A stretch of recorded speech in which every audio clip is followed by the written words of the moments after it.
उस दफ्तर में एक बंदा बैठा होता है। लेकिन 2024 के इलेक्शन में इसी ऑफिस में खुली बदमाशी के साथ नंगी धांधली को किया गया है। जब इलेक्शन का दिन आता है तो जिसने भी वोट डालना होता है वो अपना शनाख्ती कार्ड उठाता है और अपने मुतल्लिका पोलिंग स्टेशन को तलाश करता है। पोलिंग स्टेशन में जाने के बाद वो अपने पसंदीदा उम्मीदवार के नाम के ऊपर मोहर लगाता है और उस बैलेट पेपर को वो डब्बे में डाल के घर आ जाता है। ठीक हो गया? जिस पोलिंग स्टेशन में हम वोट डाल के आते हैं उस पोलिंग स्टेशन को और उसमें मौजूद सारे अमले को एक बंदा कंट्रोल करता है।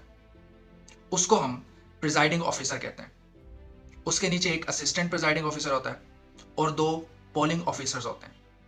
उसके साथ साथ जितने भी उम्मीदवार इलेक्शन में हिस्सा ले रहे होते हैं उनका भी एक एक पोलिंग एजेंट इस पोलिंग स्टेशन में मौजूद होता है। जब वोटिंग का प्रोसेस खत्म होता है तो प्रिजाइडिंग ऑफिसर की निगरानी में इन बैलेट बॉक्सेस को, इन डब्बों को खोला जाता है और काउंटिंग की जाती है कि किस उम्मीदवार को कितने वोट मिले और किस उम्मीदवार को कितने वोट मिले। उसके बाद पोलिंग स्टेशन का यह नतीजा प्रिजाइडिंग ऑफिसर ने एक सफ़े पे रिकॉर्ड करना होता है। तो जिस सफ़े पे वो ये नतीजा रिकॉर्ड करता है उसको हम फॉर्म 45 कहते हैं। अब यहां इलेक्शन का प्रोसेस तकरीबन ख़त्म हो गया है।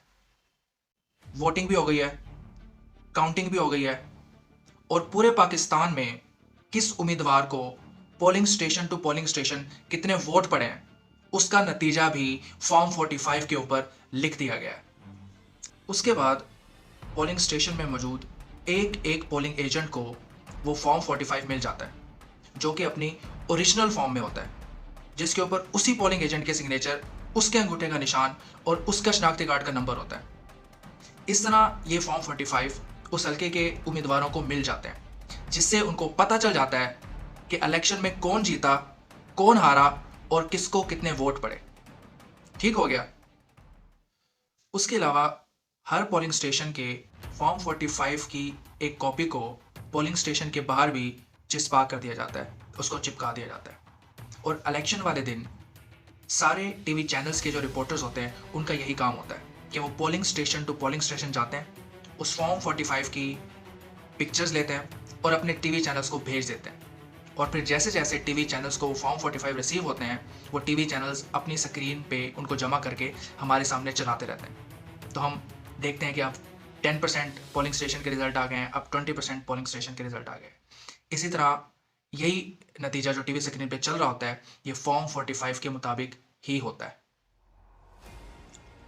उसके बाद एक हल्के के जितने भी पोलिंग स्टेशन होते हैं उन पोलिंग स्टेशन के सारे डब्बों को और उनके फॉर्म 45 को उठा के एक दफ्तर में लेके जाया जाता है। उस दफ्तर में एक बंदा बैठा होता है जिसको हम रिटर्निंग ऑफिसर कहते हैं। उसने सिर्फ इतना करना होता है कि उस हल्के के जितने भी पोलिंग स्टेशन के फॉर्म 45 होते हैं वो उनको कैलकुलेटर के ऊपर जमा करता है और एक सफ़े पे लिख देता है। उस सफ़े को हम फॉर्म 47 कहते हैं।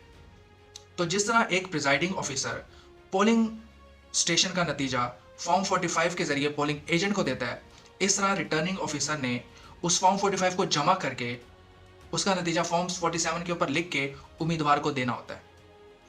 लेकिन 2024 के इलेक्शन में इसी ऑफिस में रिटर्निंग ऑफिसर के जरिए से खुली बदमाशी के साथ नंगी धांधली को किया गया है, जो कि पूरे पाकिस्तान ने लाइव देखा है और पूरी दुनिया को वो समझ भी आ गया है। अब हम देखते हैं कि इस ऑफिस में हुआ क्या है। अब आरओ के ऑफिस में कोई ऐसी खास बात नहीं हुई जिसको समझना बहुत मुश्किल हो। बस खुली बदमाशी करके अपनी मर्जी से फॉर्म 47 को बना दिया गया कि जी ये जीत गया, इसको इतने वोट मिले, और उसके मुताबिक नोटिफिकेशन को जारी कर दिया गया। उसके बाद फिर पीछे से डब्बों को सेट किया जा रहा है उसके मुताबिक, जो उन्होंने फॉर्म 47 बनाए हैं अब उसके मुताबिक डब्बों को सेट किया जा रहा है।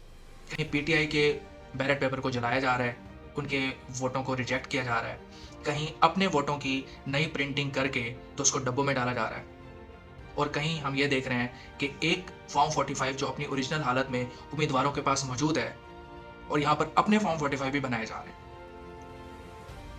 अब जब तक पीटीआई को उसकी सीटें वापस नहीं मिलती चाहे 6 महीने लग जाए, साल लग जाए या 1.5 साल लग जाए, पाकिस्तान आगे नहीं बढ़ सकता। अब सिर्फ इतना करना है कि इलेक्शन हो गए हैं, उसके नतीजे भी आ गए, और ये नतीजे उम्मीदवारों के पास भी मौजूद हैं, ये नतीजे टीवी चैनल्स के पास भी मौजूद हैं, और ये नतीजे खुद इलेक्शन कमीशन के पास भी मौजूद हैं। इलेक्शन कमीशन ने जो नोटिफिकेशन अपनी बदमाशी से और चवल मार के, जो अपनी मर्जी से नोटिफिकेशन जारी किया हुआ है, उसको हटा के वो असल नोटिफिकेशन जारी करना है जो सबके पास मौजूद है। उम्मीदवारों के पास भी मौजूद है वो नतीजा, टीवी चैनल्स के पास भी मौजूद है, और खुद इलेक्शन कमीशन के पास भी वो नतीजा मौजूद है।